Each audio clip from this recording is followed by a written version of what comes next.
It was the last Thursday of April. My mom had cooked her usual pork chops, rice, that green bean casserole nobody actually liked, but nobody had the courage to say so. My dad sat at the head of the table the way he always did, napkin tucked into his collar, already halfway through his second beer. The kitchen smelled like something burning slightly on the stove. Mom always forgot about the rolls, and the overhead light buzzed the way it had been buzzing for 3 months because nobody had gotten around to replacing the bulb. David was telling a story. He does that. My brother always has a story, and it always starts the same way, with him at the center of something impressive and everyone else on the edges watching. So I closed the deal right there in the parking lot, he said, cutting into his pork chop with both hands like he was performing surgery. Biggest quarter the company's had in 2 years. Marcus actually pulled me aside after and said I might be up for a promotion. My dad's face lit up the way it only does for David. That specific glow. Like someone had turned a lamp on behind his eyes. That's my boy, Dad said. He actually said that. Out loud. At 37 years old. Mom smiled and squeezed David's arm. We're so proud of you, honey. I was sitting across from them, stirring rice into my mashed potatoes, quiet the way I'd been quiet at these dinners for years. It wasn't that I was upset. I'd stopped being upset about this a long time ago. It was more like watching a show you've already seen the ending to. You know every line. Every beat. You just sit there and let it play. David turned to me with the expression he always wears when he remembers I exist. Not mean exactly. More like polite. The way you'd acknowledge a piece of furniture that had suddenly become slightly inconvenient. How's the tech thing going? He asked. My dad looked up from his plate. He didn't say anything, but his eyebrows did something. A small lift. The kind of lift that says, yeah, how is that going? Fine, I said. It's going fine. You still at that startup? Dad asked. He said startup, the way some people say hobby. It's not really a startup anymore, I said. And then I stopped. Because I'd learned over years of dinners exactly like this one, that the more I explained the less anyone listened. So I just let the sentence end there, hanging in the air like a thread nobody was going to pull. Dad said. He picked up his beer. Well, David's the businessman in the family, I guess. He laughed at his own joke. Mom laughed too. I smiled. I took a bite of rice. I let the moment pass the way I always let them pass. David, emboldened, kept going. Actually, I've been thinking about getting a place. A real place. Something with a yard, maybe. Dad, you know that house on Elm Street? The one next to your buddy Tom? Oh, that one's gorgeous, Dad said, leaning forward now. 3 bedrooms. Good neighborhood. You should look into it. I think I'm going to, David said.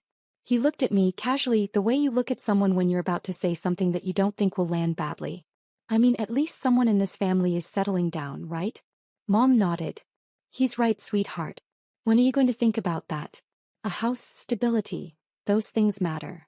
When are you going to get a real job, Sarah? Dad said, still half laughing. A job people have actually heard of?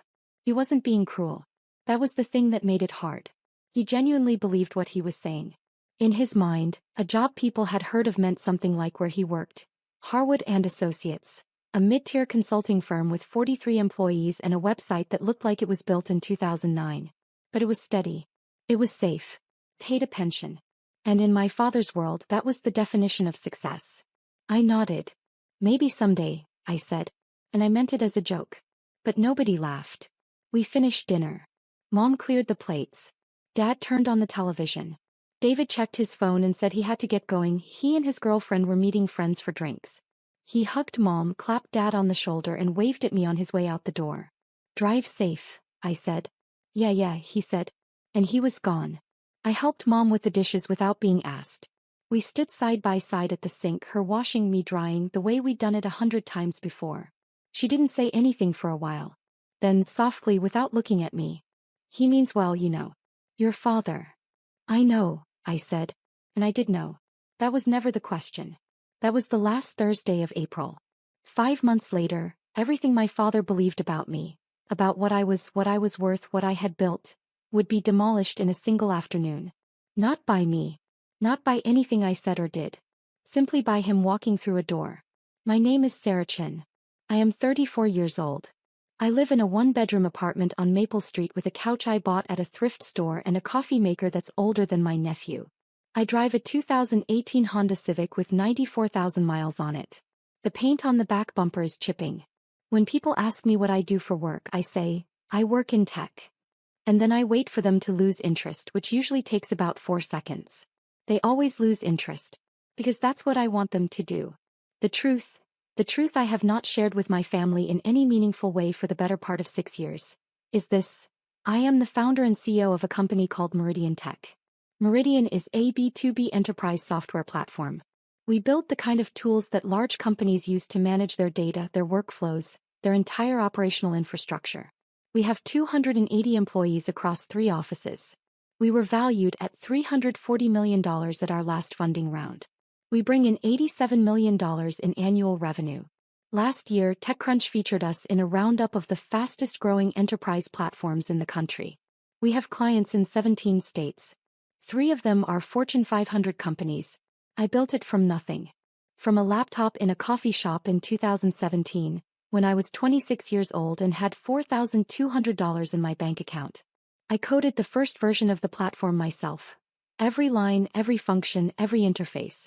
I pitched investors while wearing the same blazer I'd bought at a consignment shop for $23. I worked 16-hour days for 2 years straight. I ate ramen for dinner 4 nights a week. I missed birthdays, missed holidays, missed a funeral for my college roommate's father because I had a pitch meeting I couldn't reschedule. And I told almost no one. Not because I was ashamed. Not because I didn't want to share it. I told no one because early on, back in 2019 when Meridian was still small but already profitable, when we had just closed our first real contract and I was sitting on something that I knew in my gut was going to be significant, I tried. I sat my parents down at this exact kitchen table, the same one where David tells his stories, and I said, Mom, Dad, I think the company is going to make it. I think it's actually going to be big. I remember the exact way I said it. Carefully. With hope. The way you say something when you've been holding it close to your chest for a long time and you're finally letting it out. My dad looked at me for a long moment. Then he said, That's nice, sweetheart. David just got promoted, by the way. My mom nodded enthusiastically. He's going to be a regional director by next year. Isn't that exciting? I sat there for about 5 seconds. And something in me just closed. Not dramatically. Not with anger. It was quieter than that. It was more like a door gently shutting. I smiled, said, That's great for David, and finished my dinner. After that, I stopped trying to explain. When they asked what I did, I gave them just enough to satisfy the question without giving them anything real. I work in tech. I do some software stuff. It's pretty boring, honestly. And they never pushed. They never asked a single follow-up question. Not once. Not in 6 years. Not a single, oh, what kind of software? Or, how many people work there? Or, are you doing well? The concealment wasn't hard. It was almost natural by that point. What was harder was the money. My family had been coming to me for cash for as long as I could remember, and I had been saying yes for almost as long. Not because they asked nicely. Not because the requests made sense. Because I felt guilty. Because somewhere underneath all of it I still believed that if I was generous enough, if I gave enough, if I was useful enough in the one way they seemed to notice, maybe they'd see me. Not just as the quiet one. Not just as the one who didn't matter. As someone real. My dad's car needed a new transmission in 2021. $3,400. I paid it anonymously, told Mom it was a gift from a friend. Dad never questioned it. Why would he? In his mind, Sarah couldn't possibly be the source. She worked some vague tech job that probably paid barely above minimum wage. My brother needed $1,200 for a security deposit when he moved out of Mom and Dad's house. I Venmo'd it to him on a Tuesday afternoon. He texted back, Thanks. When are you free this week? Mom wants to do dinner. Not a word about the money. Not a question about where it came from. My mom asked for $800 for a dental bill that insurance didn't cover. I sent it within the hour.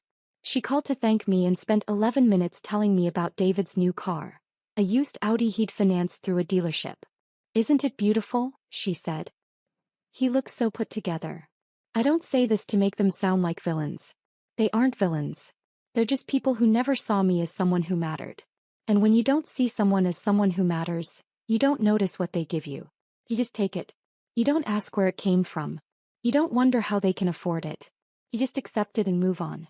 By April of this year, I had quietly sent my family a little over $14,000 in the past 18 months alone. Not a single one of them knew where the money was coming from. Not a single one of them had ever asked. The breaking point didn't come with a bang. It came on a Wednesday in early May, 3 days after that dinner. My dad called me at 2 o'clock in the afternoon. I was in the middle of a board meeting, the real kind, with investors on the line and quarterly projections on the screen, and my CFO walking through a slide deck that would determine our expansion budget for the next fiscal year, so I let it go to voicemail. He called again at 2:14. I silenced it. He called a third time at 2:31, and this time he left a message. Sarah, it's Dad. Listen, I need a favor. My credit card got declined at the gas station. Long story, don't worry about it, but I need about $600 to cover it. Just send it to my account, okay? Mom will handle the details. Thanks. Bye. He didn't say please. He didn't ask if I could afford it. He didn't say thank you in any real way. He just said it the way you'd ask someone to pass the salt. Casual. Unremarkable. Like it was the most normal thing in the world. I listened to the voicemail sitting in my office. My actual office, the one with my name on the door and a view of the city skyline and a framed Forbes mention on the wall from 2022 and a whiteboard covered in product roadmap notes. I listened to it once. Then I put my phone down on my desk and I sat very still for about 2 minutes looking out the window at nothing. And then I made a decision. Not an angry decision. Not a dramatic one. It was the calmest decision I had ever made in my life. I said okay. Just okay. To myself. Quietly. And then I stopped. I didn't send the $600. I didn't call my mom. I didn't send an angry text explaining why. I didn't write a long message listing every single time they had dismissed me, every birthday they'd spent praising David, every dinner where I sat in silence and watched my brother get the spotlight. I didn't do any of that. Because that's not how I work. I don't explode. Stop. I stopped sending money. I stopped answering the request. I stopped showing up to family dinners where I sat quietly and watched my brother get praised for achievements that were, objectively, a fraction of what I had already built. I didn't ghost them entirely. I still answered the phone sometimes. I still said hi. But the money stopped. And the showing up stopped. And the pretending stopped. My family, predictably, did not think I was serious. Sarah's probably just busy, my mom told my dad, according to a text she sent my brother that David accidentally forwarded to me. You know how she gets. They thought it would blow over. They thought I'd come back to the table quiet and compliant the way I always had. Because that's what I had always done. For years. I had shown up. I had smiled. I had handed over money and asked for nothing. And they had come to rely on it without ever realizing it was something I was choosing to give. I had just chosen to stop. They were wrong to think it would blow over. June was when they first noticed something was off. My dad called about a car repair. $1,800 for brake pads and rotors on his sedan. He called me on a Saturday morning, cheerful, casual, the way he always sounded when he needed something. I let it ring. He called Mom. Mom called me. I let it ring again. 2 days later, Mom sent a text. Honey, Dad's car is making a terrible sound. Are you going to help with this? I read it. I typed nothing. I set my phone down and went for a run. The brake pads didn't get fixed for another week. Dad drove the car anyway, the grinding sound getting worse with every mile, the kind of sound that makes you wince every time you hit the brakes. When he finally took it in, he paid with a credit card that was already carrying a balance from a trip he and Mom had taken to see David for his birthday in March. A trip they hadn't invited me to. By July, the pattern was clear. Without my quiet, invisible contributions, the small financial cracks in my family's life started showing up one by one. Mom's credit card bill crept up $200 in a single month. Dad started complaining at dinner about how expensive groceries had gotten, as though the price of lettuce had changed overnight. David texted me once, casually, asking if I could float him $1,000 for a car payment that was due early. He added a laughing emoji at the end as though the request was a joke. It wasn't. I didn't respond to that one either. Meanwhile, my life continued the way it always had. Meridian was in the middle of one of its biggest growth quarters. We had just closed a deal with a logistics company worth $4.2 million in annual recurring revenue. TechCrunch had mentioned us in a roundup article, the kind of mention that gets forwarded around the industry and sits in inboxes for weeks. I had 3 board members asking me to expand into the European market by the end of the year. My head of engineering, a woman named Rachel who had been with me since the very beginning, sent me a message one Friday afternoon that simply said, "We just hit 500,000 active users." I printed that message out and taped it above my desk. I was busy. I was focused.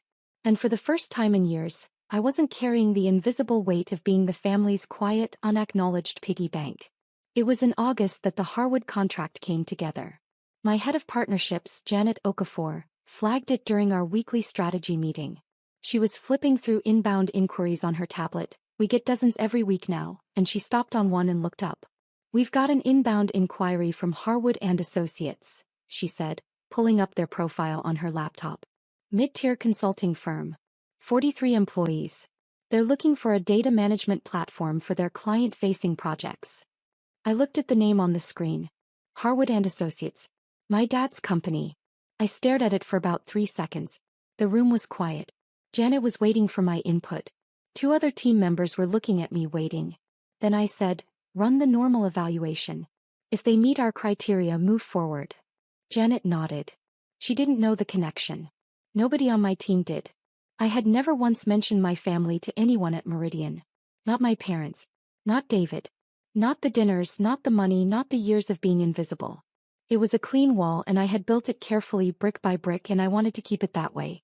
The evaluation took 2 weeks. Harwood qualified easily. The contract was drafted. Terms were agreed upon. Everything moved forward through the proper channels the way it always does. Nobody at Meridian thought twice about it. It was just another client. But I knew. I knew exactly what was coming. September 12th. A Tuesday. I got to Meridian's headquarters at 7:30 in the morning the way I always do. Through the side entrance, coffee in hand, earbuds in, a stack of emails already open on my phone. I had a full day. Product review at 9 o'clock, investor call at 11 o'clock, lunch with our CFO at 12:30, and then the afternoon was blocked off for the Harwood onboarding. The onboarding. That was the day. Harwood was sending a small team to tour our headquarters, meet our key staff and sign the final operational agreements in person. Janet had coordinated the schedule. A liaison named Greg Halston from Harwood was leading their delegation. I didn't know who else was coming. I hadn't asked. I didn't need to. At 2 p.m. I was in my office reviewing the product roadmap when Janet knocked on my door frame. "The Harwood team just arrived in the lobby," she said. "Greg's downstairs with 2 others. Want me to have them brought up?" "Give them the standard tour first," I said. "I'll come down at 2:45. She nodded and disappeared. Downstairs in the main lobby of Meridian Tech's headquarters, my father walked through the glass doors for the first time. I wasn't there to see it happen. But I heard about it later. From Diana, our receptionist who had been at the front desk for 3 years and who had, at some point in the last 12 months, put together a scrapbook of every major moment in the company's history for an internal anniversary event. Diana notices things. She's the kind of person who remembers faces, remembers names, remembers the exact expression someone was wearing when they walked through the door. Diana told me this is what happened. Greg Halston walked in first, badge already clipped to his jacket from a previous visit to another vendor. He smiled at Diana, said, "Harwood delegation, we have at 2 o'clock," and she started pulling up their arrival forms on her computer. Behind him 2 men walked in. One was a younger associate named Patrick, mid-20s, nose in his phone. The other was my dad. Robertson walked into that lobby and stopped. He stopped the way you stop when you walk into a room and something doesn't add up. Not dramatically. Not like in a movie where someone gasps and staggers backward. He paused. His feet went still. His eyes moved. The lobby at Meridian is not ostentatious. We're not a tech company that spends $20 million on a foosball table and a slide between floors. It's clean. It's modern. White marble floors. Warm wood accents. A long reception desk in brushed brass. On the left wall, floor-to-ceiling glass panels displaying our company timeline. The founding in 2017, the first product launch in 2018, the Series A in 2019, the Series B in 2021, the Forbes mention, the industry awards, the client milestones. Each one dated. Each one documented. And on the right wall, the main wall, the one you see the moment you walk through the doors, there is a single panel. 8 feet wide. 12 feet tall. The founder's wall. It's not vanity. It's tradition in our industry. A way of anchoring a company's identity to the person who started it. Other tech companies do it too. Apple had Jobs. Google had Page and Brin. Meridian has me. My photo. A professional headshot, black and white, taken during a magazine shoot last spring, is centered on that panel. My name is printed beneath it in clean, modern typography. And below my name 4 words. Sarah Chen, founder and 12 feet high. My dad stood in that lobby and looked at that wall. Diana told me later that she watched his face go through something she couldn't quite name. It wasn't shock exactly. It was more like a slow recalculation. Like someone had just shown him a math problem he'd been solving wrong for 30 years and the correct answer was staring him in the face. Greg turned around. Robert? You okay? My dad didn't answer right away. He was still looking at the wall. Robert. That's. My dad started. He pointed at the photo. At my name. That's my daughter. Greg blinked. He looked at the wall. He looked back at my dad. Sarah Chen is your daughter? My dad nodded. His hands, Diana told me, were shaking. Greg didn't know what to say. Patrick looked up from his phone, confused. Diana, behind the desk, went very still. It was at that exact moment that Janet Okafor came down from the 3rd floor to greet the delegation. She walked into the lobby with her tablet, smile already in place, and stopped when she saw the look on everyone's faces. Everything okay? She asked. Greg pointed at my dad. This is Robert Chen. He says he's Sarah's father. Janet looked at my dad. Then she looked at the wall. Then she looked back at him. Oh, she said. Just that. There was a silence that lasted about 4 seconds. It felt longer. Janet recovered first. She's good at that, at reading a room and moving through it professionally regardless of what's actually happening underneath. Mr. Chen, she said, extending her hand. It's a pleasure. Let's get you all set up. It was at that moment that Marcus Webb walked into the lobby. Marcus is Harwood's senior VP, my dad's boss. He had come to Meridian for the signing ceremony later that afternoon, arriving separately from the delegation. He walked in with his coat over one arm, phone in the other, and stopped when he saw the group clustered near the reception desk with their slightly stunned expressions. Greg, he said. Everything goes smoothly? Greg hesitated. He looked at my dad. Then back at Marcus. Actually, Marcus, this is Robert Chen. He's on your team. And apparently. Greg gestured at the wall. At my name. 12 feet high. Marcus looked at the wall. Then he looked at my dad. Something shifted in his expression. Not surprise exactly, but a sharp and immediate recalculation. He knew my name. He had seen me speak at 2 industry events. He had read the same articles everyone else in that room had read. Robert, Marcus said slowly. Sarah Chen is your daughter. My dad said nothing. He just stood there looking smaller than I had ever seen him look. Marcus didn't push it. He's too professional for that. He just nodded once and said, well. Small world. And then he turned to Greg and started talking about the signing documents, and the conversation moved on the way conversations do when everyone in the room is pretending something didn't just happen. But something had changed. The air in that lobby was different now. Greg, Patrick, Diana, Janet, Marcus. Every single person standing in that room had just watched Robert Chen find out that the company his firm had signed a contract with was built by his own daughter. The daughter he called the tech thing at dinner. The tour continued. Greg led the Harwood team through the 1st floor, the open-plan workspace where 62 engineers sat coding, the glass-walled conference rooms, the wall of client logos that included 3 Fortune 500 companies. My dad walked through it all in silence, his eyes moving from one thing to the next, recalculating. At one point they passed a monitor in the hallway that was displaying the company newsletter, an internal publication we send out every 2 weeks. The current issue had a photo of me at an industry event in San Francisco, shaking hands with the CEO of one of our biggest enterprise clients. The headline read, Meridian closes record Q3. My dad stopped in front of that screen for a long time. Patrick asked if he was okay. My dad said he was fine. They made it to the 2nd floor. Janet showed them the Partnership Operations Center, the team that would be handling the Harwood account day to day. She introduced Greg to the account managers. She walked them through the onboarding timeline. And then at 2:43 p.m. Janet's phone buzzed. She glanced at it, nodded and said, Sarah's available. Let me bring you up to meet her. The elevator ride to the 3rd floor was quiet. My dad stood in the back corner, arms crossed, jaw tight. Greg was making small talk about the building. Patrick was on his phone again. The doors opened. Janet led them down a short hallway, past the CFO's office, past the product team's bullpen, past a wall of framed press coverage, and stopped at a door with a frosted glass panel. On the panel in simple black letters, Sarah Chin. Janet knocked twice and opened the door. I was standing by the window, coffee in hand, looking out at the city. I turned around when they walked in. I saw Greg first, then Patrick. Then I looked past them, and there was my dad, standing in the doorway of my office, in my building, looking at me the way you look at someone when you realize for the first time that you have been fundamentally wrong about them for a very long time. I didn't smile. I didn't frown. I just looked at him for about 3 seconds, and then I shifted into the same professional calm I use in every meeting. Greg, I said, extending my hand. Good to finally meet you in person. Janet's told me great things about the Harwood team. Greg shook my hand. Miss Chin, the pleasure is ours. This is a beautiful operation you've built. Thank you, I said. I looked at my dad again. He was standing slightly behind Greg, not quite able to look at me directly. His hands were at his sides now, but his fingers were doing something, curling and uncurling slowly the way they do when he's nervous. I'd seen that 1,000 times in my childhood. Before job interviews. Before arguments with Mom. Before anything that made him feel small. Dad, I said, quietly.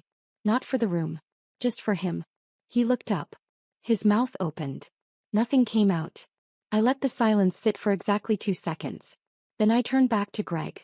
Janet, can you take Greg and Patrick through the final contract review on the 4th floor? I have another meeting at 3 o'clock and I want to make sure we stay on schedule. Of course, Janet said. She guided Greg and Patrick toward the door with practiced ease. As they filed out, I caught Greg's eye. Greg, make sure Mr. Chin gets everything he needs. He's important to us. Greg nodded, confused but polite. Patrick didn't look up. My dad was the last one in the doorway. He stood there for a moment after the others had passed. Sarah, he said. His voice was different. Quieter than I'd heard it in years. I looked at him. I didn't walk toward him. I didn't close the distance.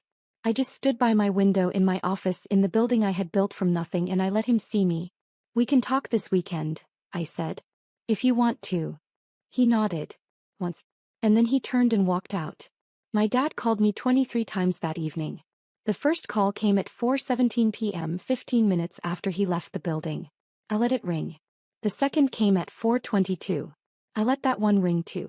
By 5 o'clock there were 7 missed calls and 3 voicemails. I didn't listen to the voicemails until later that night, sitting on my thrift store couch in my 1-bedroom apartment, a glass of water on the coffee table, the city quiet outside my window. The first voicemail was almost incoherent. My dad's voice was tight, strained, like he was trying to hold something together that kept wanting to fall apart. Sarah. It's Dad. Call me back. Just call me back. The second one was quieter. I didn't know. I swear I didn't know.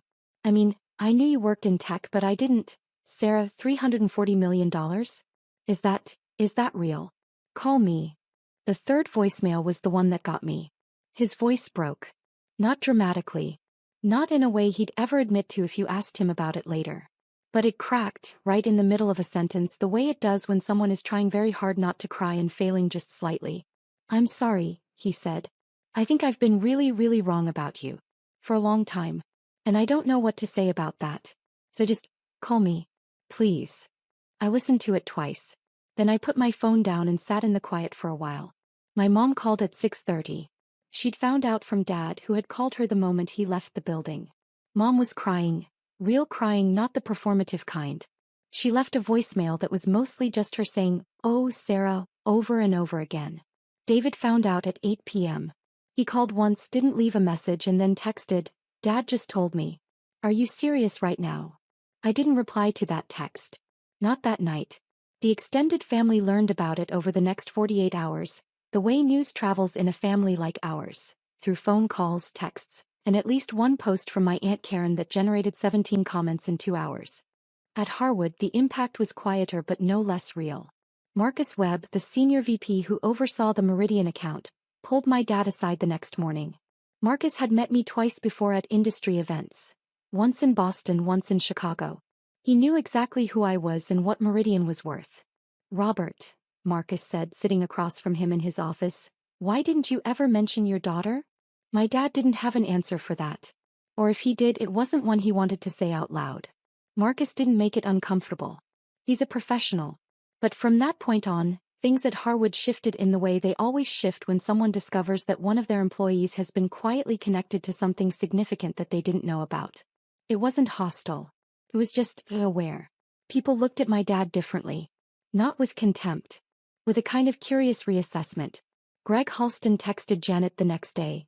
Quick question. Is it normal for a client's family to show up during onboarding? Asking for a friend. Janet laughed when she told me that one. David was the one who surprised me the most. He didn't call again for 3 days. Then on Friday evening he sent me a long text. Not an apology exactly. David doesn't apologize easily. But something close to it. An acknowledgement. He wrote that he'd looked up Meridian online after Dad told him, and that he'd spent an hour reading about the company, and that he felt kind of like an idiot, his words, for never once asking me a real question about what I did. He ended the text with, "Dad's a mess. Mom's crying every 5 minutes. I think you should talk to them when you're ready. But not before. On your terms." I read that text standing in my kitchen at 9 p.m. on a Friday night, and it was the closest I came to crying through the whole thing. I didn't talk to my parents that weekend. Not because I was punishing them. I just wasn't ready. There was too much sitting in the space between us. Too many years of quiet dismissal. Too many dinners where I smiled and said nothing. Too many times I'd handed over money and asked for nothing in return except to be seen. I needed to figure out what I actually wanted to say before I said it. 3 weeks later, on a Sunday morning, my dad sent me a text. It was short. 4 sentences. "Sarah, I owe you an apology. A real one. Not on the phone. Can we get coffee?" I read it sitting on my couch, the same spot where I'd listened to his voicemails. The morning light was coming through the window. My apartment was quiet. The Honda Civic was parked outside with its chipping bumper paint. Everything looked exactly the same as it always had. I read the text once more. Then I set my phone down and went to make breakfast. I didn't reply that day. Not because I didn't want to, but because for the first time in my life I didn't have to rush to give my family what they needed. I had built something real. Something that 280 people showed up to every day. Something worth $340 million. Something that had taken me 8 years of silence and sacrifice to create. And it wasn't going anywhere. The coffee could wait until Monday.